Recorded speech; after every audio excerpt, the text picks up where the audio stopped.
नमस्कार दोस्तों, स्वागत है आपका एक बार फिर से आपके अपने channel study for RAS and IAS के अंदर। और आज का हमारा जो वीडियो होगा सितंबर 2020 की अंतर्राष्ट्रीय क्रोनोलॉजी के ऊपर होगा। इस मैगज़ीन को हम पूरा कवर करेंगे, सारी चीज़ों को अच्छे से डिटेल में पढ़ेंगे। और आप लोगों के लिए पढ़ना इसीलिए ज़रूरी है क्योंकि आपकी पटवारी की जो डेट है वो प्रीपोन हो चुकी है। वो आपको जनवरी में एग्ज़ाम है, उसके अलावा कांस्टेबल का एग्ज़ाम है, उसके अलावा 2021 के अंदर आपकी मोस्ट प्रोबेबली आरएस की वैकेंसी भी आ जाएगी। तीनों ही एग्ज़ाम्स के लिए आपका अंतर्राष्ट्रीय क्रोनोलॉजी पढ़ना बहुत ज़रूरी है। एक साल का करंट अफेयर आपको तैयार करना है। और मैं इतना क्लेम कर सकती हूँ कि मैं जो एनालिसिस आपको बताऊंगी वो आपकी हर परीक्षा में काम आएगा, इक्वली इंपॉर्टेंट रहेगा और आपको समझ में भी आएगा। ऐसा नहीं है कि आपको कुछ रटना पड़ेगा, आपको इजीली उसको अंडरस्टैंडेबली आप उसको जो है समझ पाएंगे। तो चलिए हम शुरू करते हैं हमारी इस मैगज़ीन को। ये जो वन लाइनर है ये मैं आपको बाद में बता दूंगी और ये इतना इंपॉर्टेंट भी नहीं है, खुद भी पढ़ सकते हैं। हम चलते हैं पहले अंतर्राष्ट्रीय परिदृश्य पे। फर्स्ट टॉपिक हमारा क्या है? सऊदी अरब ने पाकिस्तान को ऋण तथा तेल आपूर्ति पर रोक लगाई। अब देखिए ये सवाल भी इतना इंपॉर्टेंट नहीं है, कोई नहीं पूछेगा कि आपसे जो है सऊदी अरेबिया ने रोक लगाई कि नहीं लगाई। काम की चीज़ क्या है? काम की चीज़ पहले तो आपको एनालिसिस बता दूं मैं इसका, कि सऊदी अरेबिया ने पाकिस्तान से कहा था कि आप जो है हिंदुस्तान के साथ में कश्मीर का जो मुद्दा है उस पर कोई ना कोई स्ट्रिंजेंट एक्शन लीजिए, ठीक है, आप इस मामले को ढील मत दीजिए। लेकिन पाकिस्तान ने कोई एक्शन लिया नहीं, उससे नाराज़ होकर के, क्योंकि अभी देखिए सऊदी अरेबिया के और भारत के जो राजनयिक संबंध है वो बहुत प्रगाढ़ हो रहे हैं, ठीक है। Saudi Arabia one of the most developing Arab राष्ट्रों में से माना जाता है। ये जितने भी अरब राष्ट्र हैं उनमें सबसे ज़्यादा डेवलपिंग राष्ट्र किसको माना जाता है? सऊदी अरब। अभी आप देखते होंगे कि कई सारी रियायतें वहाँ दी जा रही है, हिंदुओं के लिए मंदिर बनाए जा रहे हैं, कई सारी चीज़ें वहाँ की जा रही है। तो इसी परिप्रेक्ष्य में उसने कहा कि पाकिस्तान जो है अगर इस पर अच्छा एक्शन नहीं लेता है तो हमें जो है इसके ऊपर एक्शन लेना पड़ेगा। किसके ऊपर? पाकिस्तान के ऊपर। तो एक्शन ले भी लिया उन्होंने तेल आपूर्ति जो है उस पर रोक लगा दी। अब देखिए यहाँ इंपॉर्टेंट क्या है, तो यहाँ इंपॉर्टेंट है आपका ऑर्गेनाइजेशन ऑफ इस्लामिक कोऑपरेशन, ठीक है, इस्लामिक सहयोग संगठन। देखिए संयुक्त राष्ट्र, ये नाम सुना होगा आपने, संयुक्त राष्ट्र के बाद में अगर कोई दूसरा सबसे बड़ा अंतर्राज्यीय संगठन है, ठीक है, इंटर गवर्नमेंटल ऑर्गेनाइजेशन है, तो वो कौन सी ऑर्गेनाइजेशन है? वो है OIC, organization of Islamic cooperation. तो ये हमारे लिए इम्पॉर्टेंट है। इसमें क्या है, जितने भी मुस्लिम राष्ट्र हैं वो सारे के सारे इसके सदस्य हैं। तो इसके सदस्य कितने हैं? 57 इसके मेंबर्स हैं और 1969 के अंदर इसकी स्थापना हुई थी।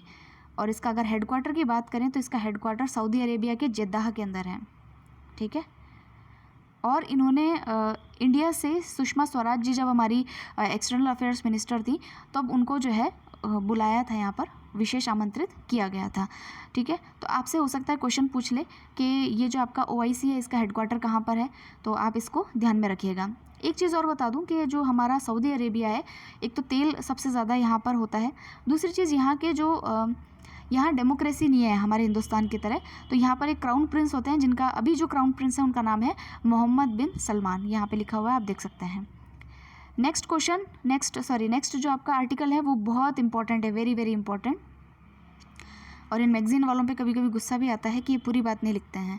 देखिए इजराइल तथा UAE के मध्य जो है अभी ऐतिहासिक शांति समझौता, पीस, ठीक है, पीस का जो है पैक्ट जो है वो एग्रीमेंट जो है वो साइन हुआ है। ऐसा क्यों? तो क्या इनके बीच में पहले शांति नहीं थी क्या? नहीं थी, इसीलिए साइन हुआ है, ठीक है। क्योंकि अरब राष्ट्र और इजराइल जो है आपका, इन दोनों के बीच में कभी भी मतलब कहते हैं ना एंशिएंट टाइम से ही इनके साथ में क्या है, एक कहते हैं लड़ाई है 1967 में, ठीक है। 1948 के अंदर तो ये जो इजराइल है वो आज़ाद हुआ था और 67 में इसका अरब राष्ट्रों के साथ में युद्ध हुआ था जिसमें कि इजराइल जो है विनर रहा था। और इजराइल ने जो है कई सारी टेरिटरीज़ पे अपना कब्ज़ा जमा करके अपने आप को एक राष्ट्र के रूप में घोषित किया था, ठीक है। तो अरब राष्ट्र जो हैं उन्होंने शुरू से ही इनका जो है अरब राष्ट्रों का इजराइल के प्रति रवैया जो है अच्छा नहीं रहा है, क्योंकि अरब राष्ट्रों में क्या है, मुस्लिम जनसंख्या है। यहाँ कौन सी जनसंख्या है? तो यहाँ ज्यूज़ हैं। ज्यूज़ जो होते हैं वो आपके यहूदी लोग यहाँ पे रहते हैं, ठीक है। तो ये इनके बीच में एक तो धार्मिक कारण भी है, दूसरी इजराइल ने अपनी राजधानी को बना रखा है जेरूसलम, ठीक है। और जेरूसलम जो है इसमें 3 धर्मों के जो है क्या कहें आपको, जेरूसलम जो है उसके ऊपर वहाँ पर 3 धर्मों के लिए एक ऐतिहासिक स्थल है। कौन कौन से 3 धर्म है? एक तो जुडाइज़म तो है ही, जुडाइज़म का मतलब होता है यहूदी धर्म, एक मुस्लिम जो है उनके लिए है और दूसरे जो क्रिश्चियंस हैं उनके लिए है। तीनों धर्मों के लिए ये पवित्र स्थल है। अगर मुसलमानों की बात करें तो मक्का और मदीना के बाद में तीसरा सबसे पवित्र स्थल ही जेरूसलम है, और विश्व की सबसे पुराना स्थल ही जेरूसलम है, ओल्डेस्ट सिटी। ठीक है, तो इसीलिए जेरूसलम का महत्व बहुत ज़्यादा है। ठीक है, अब मैं आपको एक चीज़ और बता देती हूँ कि ये जो अकॉर्ड साइन हुआ है, इस पर हम थोड़ा बाद में आते हैं। इसको है ना अब्राहम अकॉर्ड भी नाम दिया गया है, इसीलिए मैं कह रही थी कि मैगज़ीन वाले पूरी बात नहीं लिखते हैं, इसको अब्राहम अकॉर्ड भी नाम दिया गया है। ठीक है, अब देखिए दोस्तों, ये जो इज़राइल है, पैलेस्टीन है, सीरिया है, लेबनान है, उसके अलावा जॉर्डन है, ठीक है, और ये सिनाई पेनिनसुला है, ये नाम सुने होंगे आपने, मिस्र सुना होगा, लेकिन मुझे लगता है कि आपको कन्फ्यूज़न यहाँ पे हो सकता है, इसलिए हम थोड़ा नक्शे की मदद लेके पहले नक्शे में देखते हैं कि ये चीज़ें हैं कहाँ। ठीक है, क्योंकि जहाँ पर कन्फ्यूज़न होता है वहाँ सवाल बनता है, तो कन्फ्यूज़न को आज ही दूर करते हैं, थोड़ा मैप देखते हैं, उसके बाद में हम इस टॉपिक पर दोबारा आएंगे। सो फ्रेंड्स, आप ये बिगर मैप जो है अभी आप देख सकते हैं। तो देखिए, ये वाले जो राष्ट्र हैं इनको कहा जाता है मिडल ईस्ट के देश। ठीक है, मिडल ईस्टर्न कंट्रीज़। आप गूगल करके देखिएगा कि कौन कौन से देश जो हैं वो मिडल ईस्ट में आते हैं। ऐसा मैं क्यों कह रही हूँ, क्योंकि आप देखिए 2015 के अंदर एक सवाल आया था कि ये गोलन की पहाड़ियाँ, गोलन हाइट्स, ठीक है, ये निम्न में से कहाँ पर स्थित है। Middle east, central Asia, western Asia, Turkey, ऐसा करके क्वेश्चन आए थे, तो आपको ये बताना था कि किस क्षेत्र में जो है गोलन की पहाड़ियाँ स्थित है। तो गोलन की पहाड़ियाँ जो हैं आपके कहाँ पर है, मिडिल ईस्ट में है, तो ये याद रखिएगा मिडिल ईस्ट देश कहाँ पर है। एक सवाल और आया था कि निम्न में से कौन से देश जो हैं भूमध्य सागर जो है, ये भूमध्य सागर है आपका, यहाँ पर भूमध्य सागर की रेखा बनाते हैं, तो इन देशों के नाम दे रखे थे। आपको दे रखा था सीरिया, सॉरी, क्वेश्चन ये था कि कौन सा देश भूमध्य सागर से अपनी सीमा रेखा नहीं शेयर करता है, बाउंड्री शेयर नहीं करता है। तो इजिप्ट है, ठीक है, यहाँ सीरिया है, यहाँ पे जॉर्डन है, यहाँ इजराइल है, तो उसका आंसर होता जॉर्डन। मैं अभी आपको और क्लियर कर दूँगी इस चीज़ को। तो ये दूसरा क्वेश्चन हो गया। और तीसरा क्वेश्चन मुझे ऐसा लगता है कि इस बार आपके लिए आ सकता है कि भाई जो UAE है और इजराइल है, उन दोनों के बीच में कौन सा समझौता हुआ है, या फिर अब्राहम अकॉर्ड से आप क्या समझते हैं। तो ये दोनों सवाल आपके इसमें आ सकते हैं। अब चलते हैं हम थोड़ा सा इस मैप को और हम यहाँ पर डीपली देखेंगे। सो फ्रेंड्स, अब मैंने इसको थोड़ा जूम आउट किया है। ये है आपका मिस्र, जिसको अंग्रेज़ी में इजिप्ट कहते हैं, ये है जॉर्डन, ये है इजराइल देश। अब आप देख रहे होंगे कि ये है आपका लेबनान देश, और ये है सीरिया, और ये है आपका भूमध्य सागर, जिसको मेडिटेरेनियन सी कहते हैं। अब आपको दिख रहा होगा कि गाज़ा पट्टी, हाँ एक क्वेश्चन और आया था कि गाज़ा पट्टी कहाँ पर पड़ता है, तो ये भी आपको याद रखना है। ये है गाज़ा की पट्टी, और ये है आपका वेस्ट बैंक। अब ये इसको येलो कलर से क्यों कर रखा है, देखिए, एक राष्ट्र और है जिसको हम कहते हैं पैलेस्टीन। पैलेस्टीन अपने आप को स्वतंत्र राष्ट्र मानता है, और भारत जो है वो भी उसको स्वतंत्र राष्ट्र की मान्यता देता है। ठीक है, पैलेस्टीन यानी फ़िलिस्तीन, जिसको आप हिंदी में कहते हैं, फ़िलिस्तीन और इजराइल, इन दोनों के बीच में जो है सीमाओं को लेकर के काफ़ी विवाद है। ठीक है, दोनों के बीच में युद्ध की स्थिति कई बार आ चुकी है। ठीक, अब पैलेस्टीन जो है, ये जो आपको येलो कलर के रीजन दिख रहे हैं, एक तो गाज़ा पट्टी और एक ये वेस्ट बैंक, ये दोनों जो है, इन दोनों को मिलाकर के पैलेस्टीन कहा जाता है। और फ़िलिस्तीन कहता है कि मेरी राजधानी क्या है, पूर्वी जेरूसलम। क्या है, पूर्वी जेरूसलम। ठीक है, और इजराइल की राजधानी क्या है, जेरूसलम। तो इजराइल, आपको पता लगता है कि इजराइल इतना, जो कहते हैं इतना पावरफुल देश जो है, वो अपनी राजधानी किसी से बांटेगा, ऐसा तो हो नहीं सकता। तो ये तो पैलेस्टीन का क्लेम है। तो पैलेस्टीन का जो ये क्लेम है कि भाई मेरा जो कैपिटल है वो क्या है, ईस्टर्न जेरूसलम, लेकिन जो उसका रियल में जो कैपिटल है वो क्या है, ये रामल्ला नाम की जो जगह है वो उसका रियल में कैपिटल है। असलियत में कैपिटल तो ये है, और बाकी वो क्लेम करता है कि भाई मेरे को पूर्वी जेरूसलम जो है वो हमारा कैपिटल है। और संयुक्त राष्ट्र संघ ने आज तक पैलेस्टीन को जो यानी फ़िलिस्तीन को जो है किसी देश का दर्जा नहीं दिया है। ठीक है, भारत जो है वो उसको एक देश का दर्जा देता है। ठीक, तो इतनी चीज़ें आपके लिए मेरे हिसाब से कन्फ्यूज़न क्लियर हो गया होगा। एक छोटा क्वेश्चन और देख लेते हैं। ये आपको जॉर्डन, इजराइल और वेस्ट बैंक के बीच में जो समुद्र दिख रहा है, इसको हम बोलते हैं डेड सी। ठीक है, डेड सी क्या बोलते हैं, डेड सी बोलते हैं, यानी कि मृत सागर बोलते हैं। ये भी आप याद रखिएगा, हो सकता है आपसे पूछ ले कि मृत सागर कहाँ पर है, किन देशों के बीच में। तो ये मृत सागर है, और इसकी लवणता इतनी अधिक है कि इसके ऊपर जो है व्यक्ति तैरता है, मतलब कोई भी चीज़ है तो तैरती है, डूबती नहीं है कभी। ठीक, थोड़ा सा हम इस जो नक्शे को भी जो है देख लेते हैं। यहाँ पर हो सकता है आपके कहीं कोई एग्ज़ाम में पूछ ले। देखिए, ये है पाकिस्तान, ये है अफ़गानिस्तान, ये है आपका ईरान, ठीक है, ये है इराक, यहाँ पर जो वाटर बॉडी आपको दिख रही है, देखिए ये तो भूमध्य सागर मैंने आपको बता ही दिया था, ठीक। ये जो वाटर बॉडी आपको दिख रही है इसको बोलते हैं फारस की खाड़ी, इंग्लिश में बोलते हैं पर्शियन गल्फ, ठीक। ये देश कौन सा है? ओमान। तो यहाँ कौन सी खाड़ी होगी? ओमान की खाड़ी, ठीक है। अब देखिए यहाँ पर आपको ये छोटा सा ये जगह दिख रही होगी, यानी कि इन दोनों समुद्रों को आपस में जोड़ने के लिए जो यहाँ पर जल संधि है, जल संधि सुनी होगी आपने, जल संधि हुआ करती है जिसको इंग्लिश में कहते हैं स्ट्रेट्स, ठीक है। स्ट्रेट का क्या मतलब होता है, मैं ज्योग्राफी भी यहीं बता देती हूँ आपको। देखिए स्ट्रेट क्या होता है कि दो वाटर बॉडीज़ को तो जोड़ता है आपस में, और दो लैंड मास यानी कि भूमि के टुकड़ों को आपस में अलग कर देता है, उसको हम बोलते हैं स्ट्रेट यानी कि जल संधि। तो यहाँ जो जल संधि है उसका नाम क्या है? स्ट्रेट ऑफ होमरूज, होमरूज जल संधि, ठीक। इसको ध्यान रखिएगा। अब ये पढ़ लिए तो नीचे वाली भी पढ़ लेते हैं। देखिए ये वाला जो सागर है आपका, ये लाल सागर है, रेड सी, ठीक। और यहाँ पर आपको दिख रहा होगा गल्फ ऑफ अदन, ये है अदन की खाड़ी। और यहाँ जो बीच में जल संधि छोटी सी दिख रही है ये है बाब अल मंदेब। कौन सी है?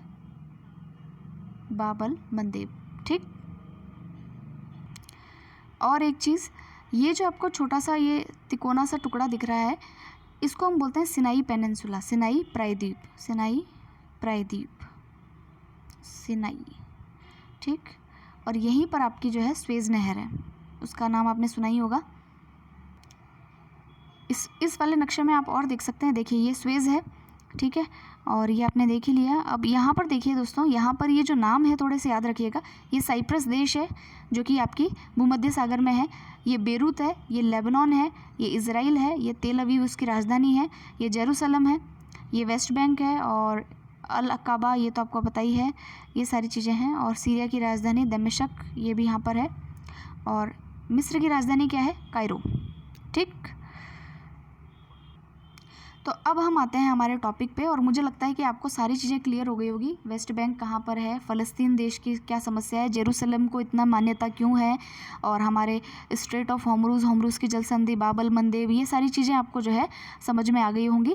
ये मैप सेक्शन है दोस्तों, इस पर से कभी भी क्वेश्चन आ सकता है। जैसे अभी कोई देश है, अगर वो कोई भी चर्चा में रहा होगा तो उस पर सवाल ज़रूर से आएगा, ठीक है। सवालों के पैटर्न को थोड़ा सा समझने का प्रयास करें। अब देखिए हम इस पर आते हैं, इजराइल और UAE के मध्य जो ये ऐतिहासिक शांति समझौता हुआ है, यानी कि पीस के लिए जो समझौता हुआ है, इसमें सबसे ज़्यादा मदद जिसने की है, जिस देश ने की है, वो है USA ने, ठीक है।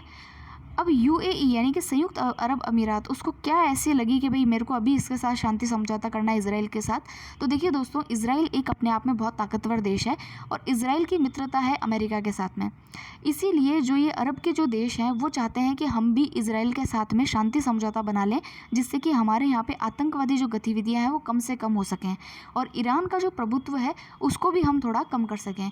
ईरान एक अरब देश है, और ईरान पर सबसे ज़्यादा सैंक्शन लगे हुए हैं, किसके द्वारा? अमेरिका के द्वारा, ठीक है। तो ये लोग चाहते हैं कि हम जो है एक ऐसा कार्टेल बना लें, या हमारा ऐसा गुट बना लें, ताकि हम जो है एक पावरफुल एक ऑर्गेनाइजेशन के रूप में उभर करके आ सकें। और पावरफुल ऑर्गेनाइजेशन बनने के लिए हमको जो है इजराइल के साथ में पीस रखना जो है काफ़ी ज़्यादा ज़रूरी होगा। इसीलिए इन्होंने जो है एक एक करके जो देश हैं इजराइल के साथ में अपने शांति समझौते पर हस्ताक्षर कर रहे हैं। देखिए इससे पहले जो है 1979 में जॉर्डन ने, और 1979 में मिस्र ने, और 1994 में जॉर्डन ने भी जो है इस तरीके के समझौते जो हैं किसके साथ में? इजराइल के साथ में किए हैं, ठीक है। और ये शांति विकास के लिए ही समझौते किए जाते हैं, इसका आप जानते ही हैं। अगर इसको कहें तो इसको देखिए, इसको बैकडोर डिप्लोमेसी भी कहते हैं। बैकडोर डिप्लोमेसी का क्या मतलब है? देखिए राजनयिक संबंध बनाने के लिए हमेशा 1-to-1 वार्ताएं नहीं होती हैं। बैकडोर का मतलब क्या होता है? कई जैसे मान लीजिए फॉरेन मिनिस्टर एक दूसरे से बातें करेंगे, या फिर वहाँ के NGOs जा करके एक दूसरे से बातें करेंगे, तो ऐसे करके ये सहयोग बढ़ाते हैं, और उसके बाद में जो है इन चीज़ों को फाइनली जो है अप्रूवल मिलता है। तो हालांकि इतना काम का आपसे कोई पूछेगा नहीं, मैं जस्ट एक्सप्लेन कर रही हूँ आपको। आपको इतना याद रखना है, अब्राहम अकॉर्ड साइन हुआ है, किन दो देशों के बीच में साइन हुआ है? तो इजराइल और आपके UAE यानी कि संयुक्त अरब अमीरात के बीच में साइन हुआ है। संयुक्त अरब अमीरात की राजधानी क्या है? अबू धाबी है। तो और उसके बाद में आपसे पूछ सकता है कि भाई ये जो है किसके सहयोग से साइन हुई है? तो अमेरिका के सहयोग से ये संधि जो है वो, पीस अकॉर्ड जो है वो साइन हुआ है। अब देखिए UAE के बारे में कुछ तथ्य हैं। यूएई 7 अमीरेट्स यानी कि शेख राज्यों वाला देश है जो अरब प्रायद्वीप के उत्तर पूर्व तथा फारस की खाड़ी के दक्षिण में स्थित है। और यूएई में शामिल जो 7 अमीर राज्य हैं वो है अबू धाबी, शारजहाँ, दुबई, अल कुवैन, अजमान, फुजैरह और रस अल खैमा। सारे नाम याद नहीं करने, बस ये एक है कि भाई 7 उन अमीरों से एमिरेट्स से मिलकर के ये बना है और इसकी राजधानी क्या है, अबू धाबी है। तो ये आपके लिए सबसे इंपॉर्टेंट चीज़ें थी जो मैंने आपको बता दी है। इसको अच्छे से याद कर लीजिएगा, 1-2 बार वीडियो और देखिएगा, सब समझ आ जाएगा। अब चलते हैं हम नेक्स्ट।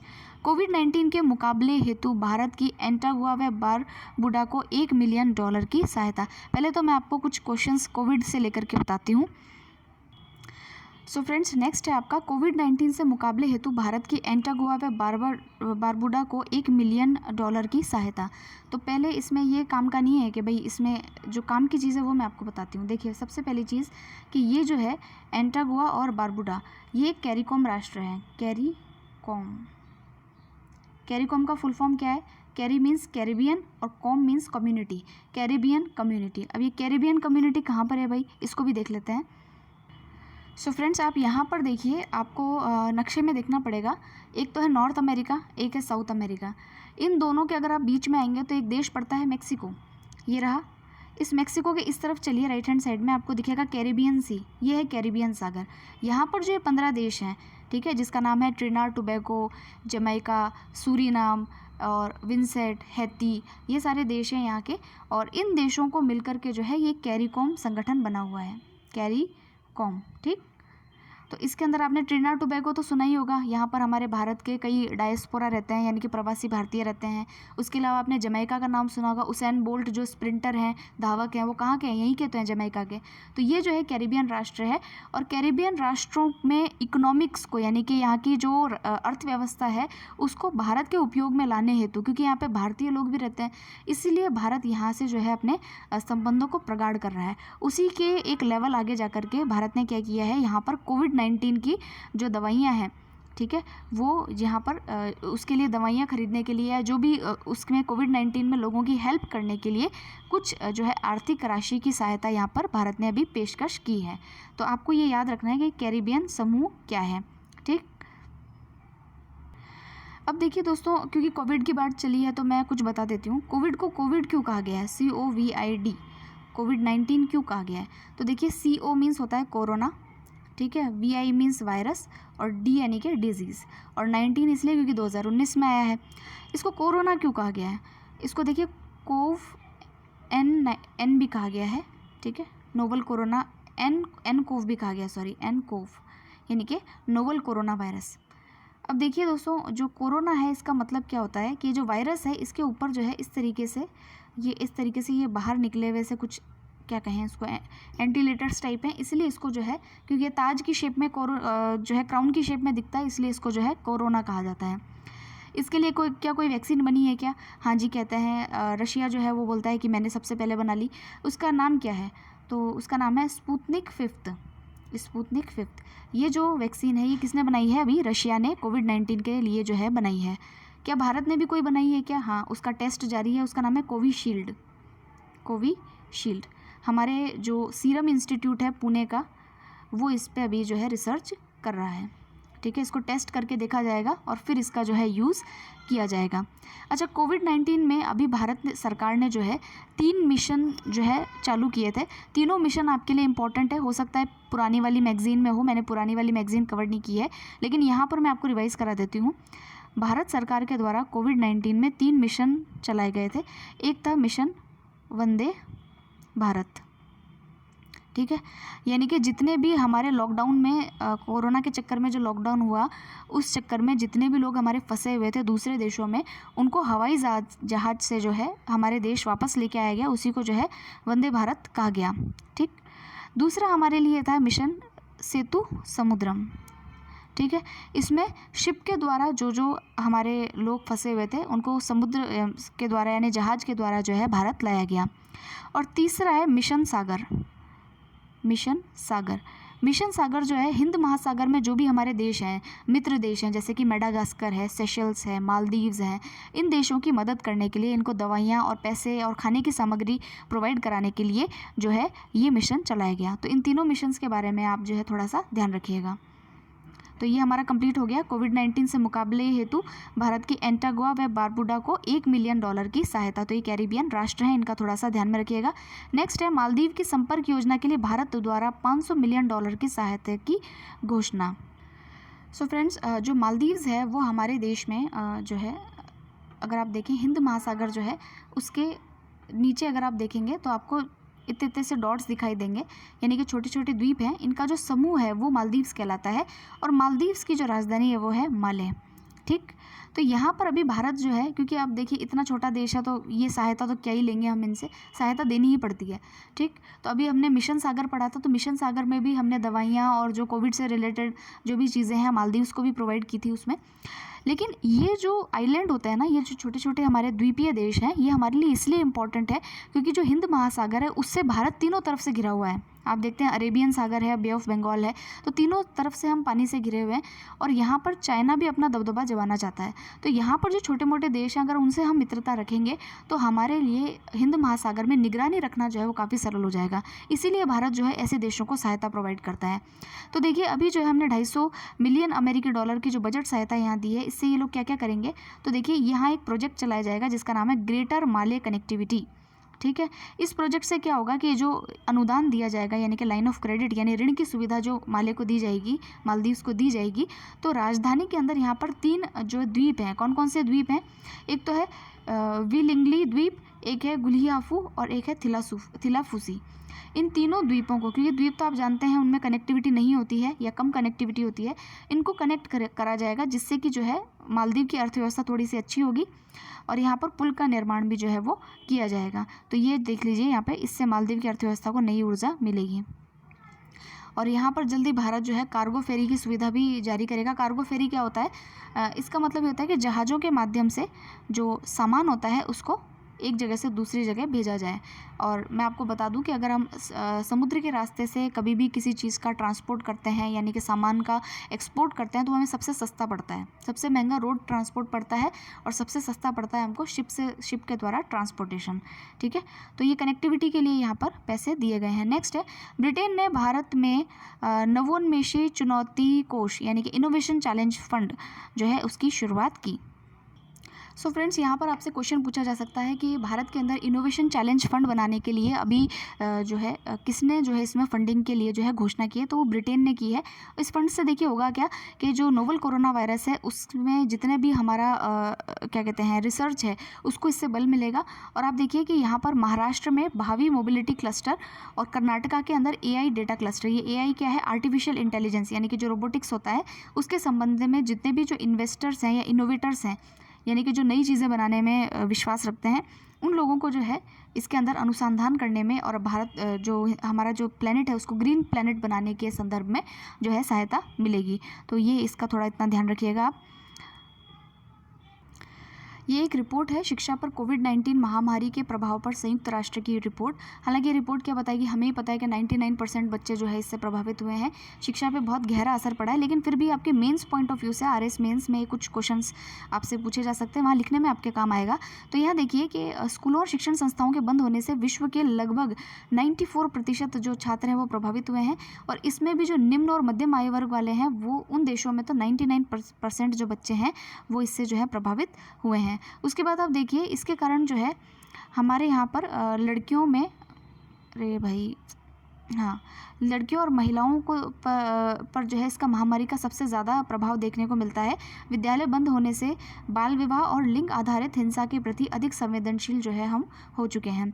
ठीक, और कोविड-19 महामारी ने शिक्षा प्रणाली में वर्तमान असमानता को और अधिक जो है वो बढ़ा दिया है। कैसे बढ़ा दिया है, तो देखिए हर बच्चे के पास मोबाइल होता नहीं है, सबके पास लैपटॉप होता नहीं है।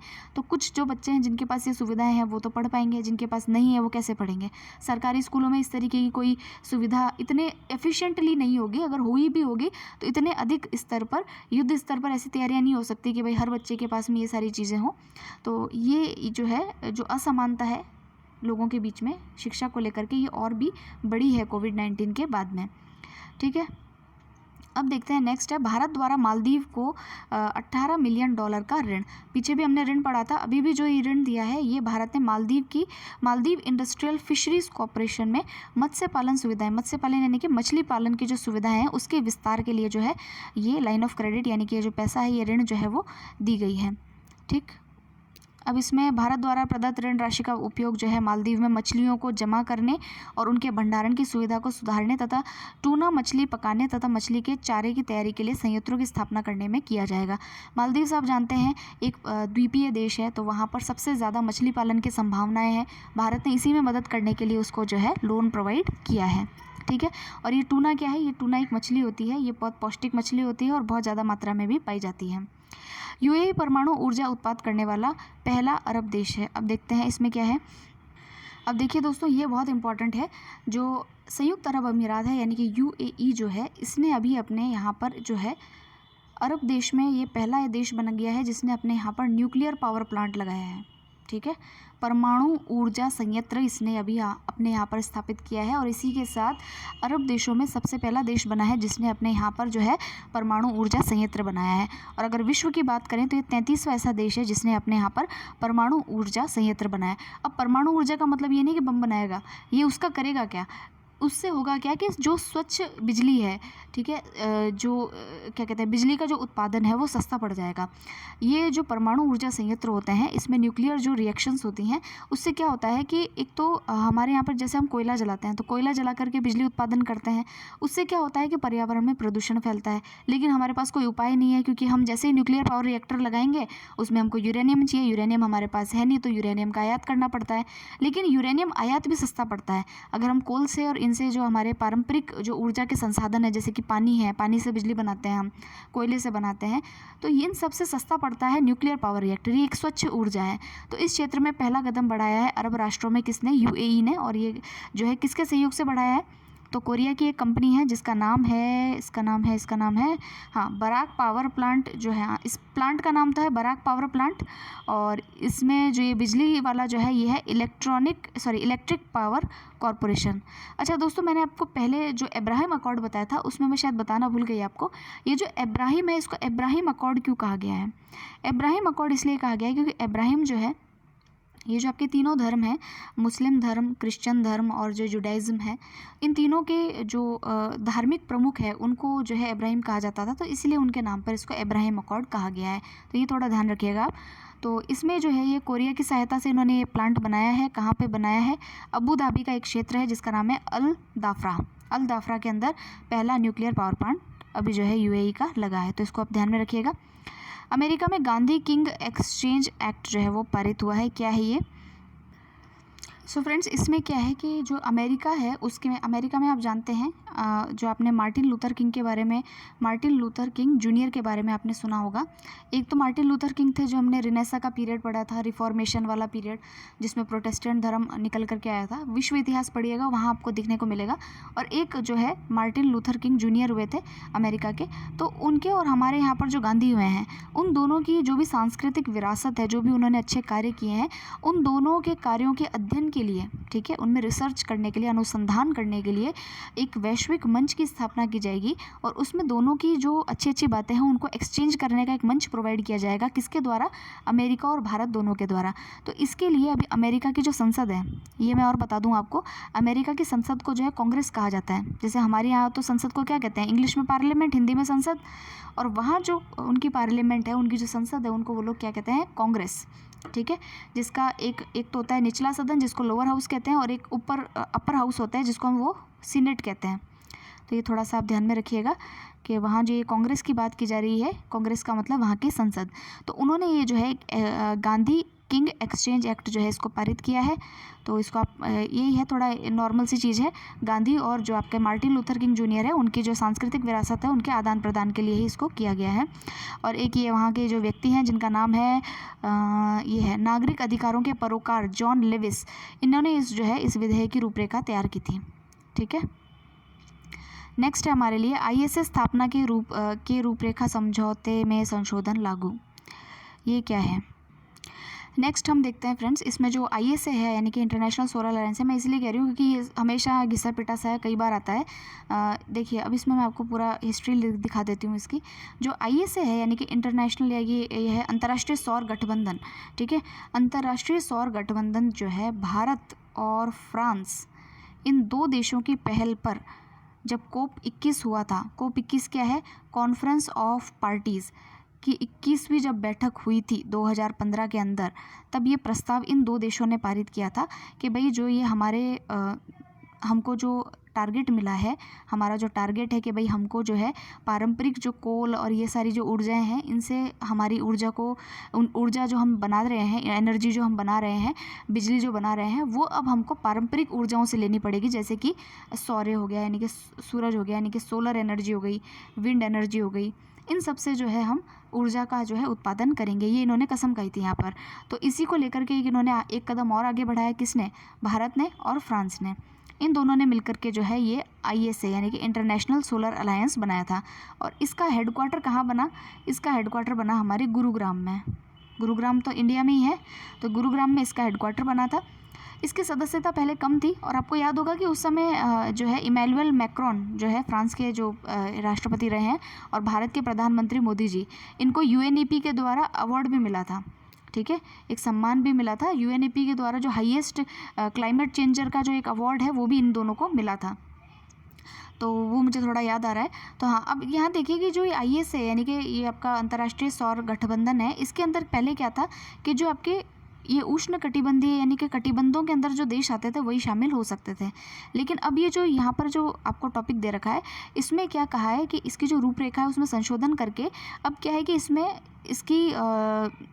इसमें जो एंटर होने वाले देश हैं उनकी जो ये पहले क्या कहते हैं उसको प्राथमिकता थी ना कि भाई जो ट्रॉपिक्स हैं उसमें जो देश आएंगे वही इसके सदस्य बन सकते हैं। अब ऐसा कुछ नहीं है, कोई भी इसका सदस्य आराम से बन सकता है। तो इस अनुमोदन को जो है उसकी स्वीकृति जो है वो दे दी गई है। तो यही इसके अंदर लिखा गया है, आप इसको और पढ़ लेना। नेक्स्ट है, इसराइल ने उन्नत मिसाइल रक्षा प्रणाली का सफल परीक्षण किया। अब देखिए, इसराइल ने उन्नत मिसाइल रक्षा प्रणाली का जो है सफल परीक्षण किया है। इस पहली चीज़ तो ये कि इसराइल जो है, मैंने आपको अभी बताया, अभी जो मैंने आपको फर्स्ट में जो मैप समझाया था ना, वो अब आपके यहाँ काम आएगा। देखिए, अमेरिका के साथ में इसराइल के बहुत घनिष्ठ संबंध है। तो ये जो मिसाइल प्रणाली है जिसका नाम है एरो 2 इंटरसेप्टर, ठीक है, ये जो मिसाइल प्रणाली है इसका अमेरिका के साथ मिलकर के जो है इन्होंने परीक्षण किया है, ठीक है। वस्तुतः इसराइल द्वारा एरो 2 इंटरसेप्टर का सफल परीक्षण अमेरिका की मिसाइल रक्षा एजेंसी के साथ जो है वो मिलकर के किया गया है। अब ये एरो 2 है क्या, एरो 2 जो है बहुस्तरीय प्रणाली का हिस्सा है जिसे इसराइल ने गाज़ा और लेबनान से दागी जाने वाली छोटी और मध्यम दूरी के रॉकेट से रक्षा के लिए विकसित किया है। इसमें आयरन डोम, डेविएट्स, स्लिंग और एरो 3 प्रणाली भी शामिल है जो वायुमंडल के बाहर से आने वाले खतरे का भी मुकाबला कर सकती है। इंटरसेप्टर मिसाइल का क्या मतलब समझते हैं कि बाहर से अगर कोई मिसाइल आ रही है तो उसको वहीं पर रोक दिया जाए, इंटरसेप्ट कर दिया जाए, ठीक। इसराइल और अमेरिका ने पिछले साल संयुक्त रूप से एरो 3 का जो परीक्षण है वो अलास्का में किया था, ठीक है। अलास्का कहाँ है, अमेरिका के अंदर है। तो ये थोड़ा सा आप ध्यान रखिएगा कि ये जो एरो 2 इंटरसेप्टर मिसाइल है इसका परीक्षण किसके द्वारा, किस देश के द्वारा किया गया है, तो इसराइल के द्वारा किया गया है। तो ये इसराइल की एक उन्नत मिसाइल रक्षा प्रणाली है। और ये जो देश मैंने आपको बताया, देख लीजिए, गाज़ा और लेबनान, यहाँ समझ में आ गया ना आपको, मैंने आपको मैप दिखाया था, तो आप फर्स्ट में देखेंगे तो आपको मैप से इसको समझ में आ जाएगा। नेक्स्ट है, चलिए ये तो हमारा हो गया। अब है इंटरनेशनल न्यूज़ इन शॉर्ट, ये देख लेते हैं फटाफट क्या है इसमें। पहला है इसमें कि F-16, एक तो ये F-16V, ये F-16V क्या है, तो देखिए F-16V जो है लड़ाकू विमान है। इसको किसने ख़रीदा है, तो ताइवान ने ख़रीदा है। अब आप अगर चाइना का नक्शा देखेंगे तो चाइना इधर यूँ है और यहाँ पर एक छोटा सा देश है ताइवान, ठीक है। तो ताइवान को ये अपना एडमिनिस्ट्रेड कंट्री मानता है, जबकि ताइवान खुद को जो है स्वतंत्र राष्ट्र जो है घोषित करता है। आपने 2 नेशन थ्योरी पढ़ी होगी, 1 नेशन थ्योरी पढ़ी होगी, वो इसी से रिलेटेड है। तो ये जो F-16 लड़ाकू विमान है ये अभी किसने खरीदे हैं, ताइवान ने खरीदे हैं। कहाँ से, USA से खरीदे हैं। और आपको पता है USA अभी चाइना से बिल्कुल एकदम विरोध में है, और हर मुहाने पर आप देखते हैं ट्रेड वॉर्स देख लीजिए चाइना के साथ में। और कोविड-19 में भी जो USA है उसने चाइना के लिए क्या क्या कहा है। चाइना अपनी मनी को डिवैल्यू करता है, मुद्रा का अवमूल्यन करता है, तो उसके बारे में भी USA खुलकर इसका विरोध कर रहा है। इसका मतलब चाइना और यूएसए के बीच में जो भी डिप्लोमेटिक रिलेशंस है वो बहुत ज़्यादा अच्छे नहीं हैं। इसलिए जो है यूएसए ने ताइवान को जो है इस रॉकेट को दिया है, विमान को दिया है। और इसकी आलोचना या जो कहें आपत्ति किसने दर्ज कराई है? चाइना ने। तो आपत्ति किसने दर्ज कराई है वो हमको मतलब नहीं है उससे, लेकिन ये हमारे लिए काम का है।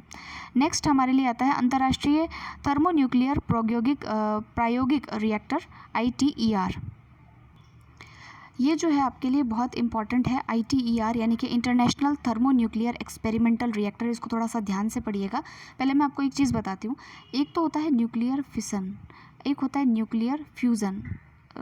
इंग्लिश में तो इसको एक को तो कहते हैं न्यूक्लियर फिशन, एक को कहते हैं न्यूक्लियर फ्यूज़न। तो देखिए फिशन में क्या होता है कि एक एटम जो होता है वो दो में डिवाइड हो जाता है। इसको हिंदी में क्या कहते हैं देखिए मुझे नहीं पता है, परमाणु का क्या कहेंगे वो मुझे नहीं पता। आप फ्यूज़न और फिशन समझ लीजिए। फिशन का मतलब होता है एक परमाणु दो में टूट जाता है, और फ्यूज़न का मतलब होता है कि दो परमाणु मिलकर के एक के अंदर कंबाइन हो जाते हैं। तो ये जो न्यूक्लियर फिशन रिएक्शन है ये तो यूज़ हो ही रही है। भारत के अंदर भी परमाणु संयंत्र लगे हैं, अभी UAE के अंदर परमाणु संयंत्र लगा है, इसलिए इससे जो है बिजली उत्पादन करते हैं, ये तो हमने देखा है। लेकिन ये जो फ्यूज़न रिएक्शन है ये कहाँ होती है आपको पता है? ये होती है सन के अंदर, स्टार्स के अंदर, ठीक है। और इसीलिए जो सन है हमारा, जो सूर्य है, उसके अंदर लगातार ऊर्जा जो है वो आती रहती है। स्टार्स भी लगातार चमकते हैं, उनकी खुद की लाइट होती है, उनके अंदर भी यही रिएक्शन होता है, फ्यूज़न रिएक्शन। फ्यूज़न रिएक्शन को करवाना काफ़ी मुश्किल है। इसी रिएक्शन को करवाने के लिए आप जानते हैं फ्यूज़न रिएक्शन एक चीज़ में और होती है जिसको हम कहते हैं हाइड्रोजन बम। हाइड्रोजन बम जो होता है उसके अंदर भी जो है यही फ्यूज़न रिएक्शन होती है। इसी रिएक्शन को करवाने के लिए, ताकि इससे हम जो है स्वच्छ ऊर्जा जो है उसको प्रोड्यूस कर सके, इसके लिए एक्सपेरिमेंट किया गया है। एक एक्सपेरिमेंट जो किया गया है वो आई थिंक जो है इसी एक्सपेरिमेंट को जो है नाम दिया गया है international thermonuclear experimental reactor ITER। इसमें जो है 35 नेशंस इसके जो है सदस्य हैं, और फ्रांस के अंदर जो है ये, फ्रांस की एक जगह है सेंट पॉल करके, वहाँ पर जो है इसकी स्थापना की गई है। और भारत भी जो है इसका सदस्य है। भारत ने जो है इसको क्रायोस्टैट करके जो है एक वेसल भी जो है अपना प्रोवाइड करवाया है, ठीक है। इसको टोकामेक कहा जाता है। टोकामेक का मतलब क्या है कि मैंने आपको बताया जो फिशन रिएक्शन होती है उस रिएक्शन को करवाने के लिए जो हमारे पास में संयंत्र होता है उसको हम बोलते हैं न्यूक्लियर पावर रिएक्टर। लेकिन जब हम फ्यूज़न की रिएक्शन करवाते हैं तो उस रिएक्टर को ही नाम होता है टोकामेक, ठीक है। तो ये अभी किया गया है। और इस परियोजना के सदस्य आप ध्यान रखिएगा, यूरोपीय संघ यानी यूरोपियन यूनियन है, भारत है, जापान है, चीन है, रूस है, दक्षिण कोरिया और संयुक्त राज्य अमेरिका यानी कि USA है, ठीक। नेक्स्ट है मॉरिशस के नए उच्चतम न्यायालय भवन का शुभारंभ किसने किया है? प्रधानमंत्री नरेंद्र मोदी और मॉरिशस के प्रधानमंत्री प्रविंद जगन्नाथ ने संयुक्त रूप से मॉरिशस के नए उच्चतम न्यायालय यानी कि सुप्रीम कोर्ट का जो है अभी शुभारंभ किया है। मॉरिशस की राजधानी याद रखिएगा पोर्ट लुइस है, और भारत की सहायता से जो है ये जो ढांचा है यानी कि बिल्डिंग जो है भारत की सहायता से वहाँ पर बनी है, और हमने यहाँ इसके लिए जो है विशेष आर्थिक पैकेज भी मॉरिशस को दिया था। मॉरिशस कहाँ पर है? मॉरिशस का पता लगाइएगा। आप देखिएगा मालदीव्स, आप देखेंगे, भारत देखिएगा पहले, भारत के नीचे आता है मालदीव्स। मालदीव्स से आप थोड़ा सा नीचे और आएंगे तो आपको दिखेगा सेशल्स। सेशल्स से थोड़ा और नीचे आएंगे तो आपको दिखेगा मॉरिशस, ठीक है। तो मॉरिशस जो है उसका ध्यान रखिएगा। मॉरिशस की राजधानी है पोर्ट लुइस, और ये सारी इंपॉर्टेंट चीज़ें थी। और है इसमें क्या है 2019 में मॉरिशस में मेट्रो एक्सप्रेस परियोजना के फ़ेज़ 1 और नई NET अस्पताल परियोजना का भी शुभारंभ किया गया है। ये भी हमारे जो विशेष आर्थिक पैकेज हमने दिया है उसी से इन्होंने किया है। मॉरिशस से रिलेटेड एक न्यूज़ और है, यहाँ पे ऑयल स्पिल की घटना देखने को मिली है। ऑयल स्पिल का मतलब क्या होता है? तेल रिसाव, ठीक है। तेल रिसाव के कारण यहाँ पर आपातकाल की घोषणा की गई है। अब तेल रिसाव यहाँ पे कैसे हुआ तो देखते हैं। तो देखिए मॉरिशस की सरकार ने हिंद महासागर में तट पर फंसे जापानी स्वामित्व वाले एक जहाज से तेल रिसाव शुरू होने के बाद इन्वायरमेंटल इमरजेंसी की घोषणा की।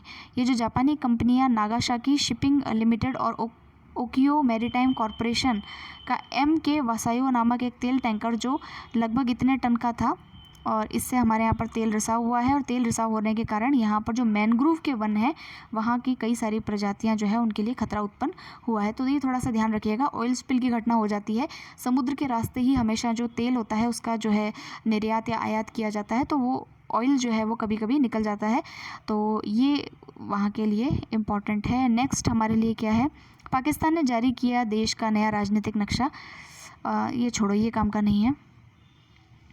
इसमें हालांकि देखिए, अब जब आप आईआर पढ़ेंगे ना या फिर आप मेंस की तैयारी करेंगे तब आपको पता चलेगा कि सरक्रीक, जूनागढ़ और लद्दाख, जम्मू कश्मीर, ये कुछ ऐसे क्षेत्र थे जहाँ पर आज भी जो है इनको विवादित जो है माना जाता है। नेक्स्ट देखिए, भारत ने बेरूत विस्फोट पीड़ितों की सहायता हेतु मानवीय सहायता भेजी। अब देखिए, बेरूत मैंने आपको, अब वापस से आप मेरा फर्स्ट वाला देखिएगा जिसमें मैंने आपको मैप समझाया था, वहाँ मैंने आपको बताया था कि बेरूत भी जो है भी काफ़ी चर्चा में रहा है।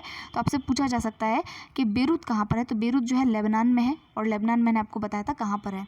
ठीक है, ये मिडिल ईस्ट का देश है, और यहाँ पर जो है अभी कुछ जो एक 58 टन आपातकालीन जो है, एक सेकेंड, यहाँ पर जो है कुछ विस्फोटक सामग्री जो थी उसमें आग लग गई, और यहाँ पर राहत सामग्री भेजने के लिए हमारे भारत ने जो है राहत सामग्री यहाँ पर भेजी है। ठीक है, जैसे कि सुरक्षा उपकरण, सर्जिकल ग्राउंड, सर्जिकल दस्ताने, ये सारी चीज़ें। और इसमें क्या है, यहाँ पर किस चीज़ का भंडार था, तो अमोनियम नाइट्रेट का भंडार था जहाँ पर कि विस्फोट हो गया। भारतीय रेलवे ने बांग्लादेश को 10 ब्रॉडगेज इंजन सौंपे हैं। ये इतना इम्पोर्टेंट नहीं है। नेक्स्ट, अंतर्राष्ट्रीय राउंड अप में क्या है, ये इतना इम्पोर्टेंट नहीं, ये भी इम्पोर्टेंट नहीं। भारत, ऑस्ट्रेलिया और जापान ने चीन पर निर्भरता को कम करने के लिए एक त्रिपक्षीय आपूर्ति श्रृंखला लचीलापन पहल SCRI के शुभारंभ के लिए विचार विमर्श शुरू किया। यह पहल जापान द्वारा पहली बार प्रस्तावित की गई थी। और एक चीज़ और, इन 3 देश और इसके अलावा एक देश और US है, इन चारों को मिलाकर के एक नया संगठन बना है जिसको क्वाड कहते हैं, ये भी ध्यान रखिएगा। ठीक है, अब हम थोड़े क्वेश्चंस पे आते हैं। क्वेश्चंस क्या कहते हैं, भारत के बाद अब किस देश ने राष्ट्रीय सुरक्षा का हवाला देते हुए चीनी ऐप्स IQI और टेंसेट पर अगस्त 2020 में बैन लगा दिया। तो देखिए, अमेरिका तो वैसे ही कट्टर है ही इसको लेकर के, चाइना को लेकर के, तो अभी ताइवान ने जो है इस पर बैन लगाया है, ये ध्यान रखिएगा आप। ये वाला क्वेश्चन कोई इतना इंपॉर्टेंट नहीं है कि भाई न्यूजीलैंड के प्रधानमंत्री ने कोविड के लिए कब तक हमारा चुनाव टालने का, ये ऐसे क्वेश्चन नहीं आते। नेक्स्ट है, ब्रिटिश सरकार ने जलवायु परिवर्तन और कोविड-19 महामारी के लिए एक, देखिए हमने अभी पढ़ा था, इसका नाम इनोवेशन चैलेंज फंड, इसकी शुरुआत की है। और इसके अंदर जो है कितना जो है फंड आएगा, तो इसके अंदर कितना फंड आएगा, वो है 3 मिलियन पाउंड का फंड आएगा, ये हमने पढ़ा था अभी। किस देश ने बांग्लादेश की तीस्ता नदी परियोजना के लिए $1 बिलियन का ऋण देने की घोषणा अभी की है, तो ये चाइना ने अभी घोषणा की है।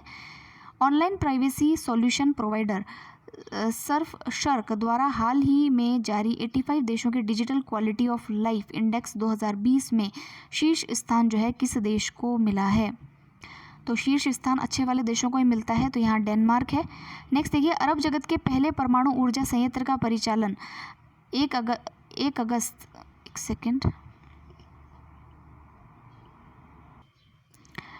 हाँ, तो ये है 1 अगस्त 2020 को शुरू किया गया है। ये देश अपने को पता ही है, ये जो अपना है संयुक्त अरब अमीरात है।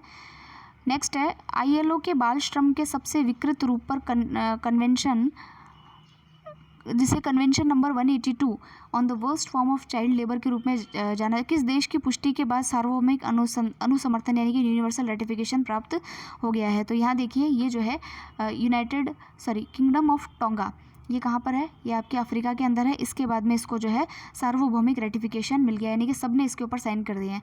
कुछ ILO के बारे में बताऊँ आपको, जो इंटरनेशनल लेबर ऑर्गेनाइजेशन है, ये UN की एक स्पेशलाइज्ड एजेंसी है, और इसका हेडक्वार्टर कहाँ है ये आप मुझे बताएंगे। और दूसरी चीज़ ये है कि इसको नोबेल प्राइज़ भी मिल चुका है। ठीक है, नोबेल पीस प्राइज़ जो है इस ILO को मिल चुका है, ये ध्यान रखिएगा आप। किस खाड़ी देश ने अमेरिका की सहायता से इजराइल के साथ एक ऐतिहासिक शांति समझौते पर जो है हस्ताक्षर किया है, ये एक आंसर आप जानते हैं। इसका आंसर क्या है, हमारा संयुक्त अरब अमीरात। ठीक है, ग्रेटर माले कनेक्टिविटी प्रोजेक्ट जो है, भारत ने मालदीव को कितनी आर्थिक सहायता राशि देने की जो है उसमें घोषणा की है, तो ये हमने अभी पढ़ा था, इसका है $500 मिलियन।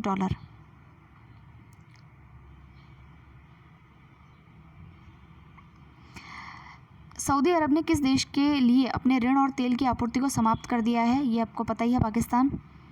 हाल ही में कोविड-19 की वैक्सीन को आधिकारिक रूप से पंजीकृत और उपयोग में लाने की इस वैक्सीन का नाम क्या है, मैंने बताया था स्पुतनिक 5 है, रशिया ने डेवलप की है। पाकिस्तानी कैबिनेट ने पाकिस्तान के राजनीतिक नक्शे को मंजूरी दी है। पाकिस्तान द्वारा इस राजनीतिक नक्शे जम्मू कश्मीर के अतिरिक्त भारत के अन्य किस को जो है अपने अंदर बताया है, तो देखिए इसने लद्दाख, सरक्रीक और जूनागढ़ तीनों को अपने अंदर शामिल किया है। और हसन दियाब किस देश के प्रधानमंत्री जिन्होंने अपने पूरे कैबिनेट के साथ अपनी सरकार के इस्तीफे की अपने अपनी सरकार के इस्तीफे की घोषणा कर दी? ये तो मुझे भी नहीं पता। ये है अपना सी, लेबनान।